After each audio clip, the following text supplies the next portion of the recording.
எந்த தைரியத்தில் எதிர்கட்சி தலைவர் இந்த பகுதியில் இருந்து தன்னுடைய பிரச்சாரத்தை தொடங்கினான்னு எனக்கு புரியல. ஆனால் நிச்சயமா சொல்றேன், அதிமுகவோட 2026 தேர்தல் தோல்வி இங்கிருந்து தான் தொடங்க போகுது.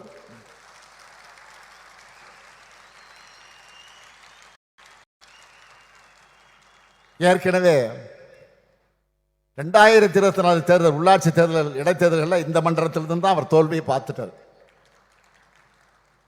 அதுதான் வர சட்டமன்ற தேர்தலையும் தொடரப்போகுது. ஊர் ஊரா சுந்தரம் பஸ்ல போய், சுந்தரம் டிராவல்ஸ் பஸ்ல போய் பொய்களை கத்தி கத்தி உறக்க பேசினா தன்னுடைய அலங்கோல ஆட்சியை மக்கள் மறந்துட்டு இவர் பேசுறதெல்லாம் நம்புவாங்கன்னு நினைச்சுட்டு இருக்காரு.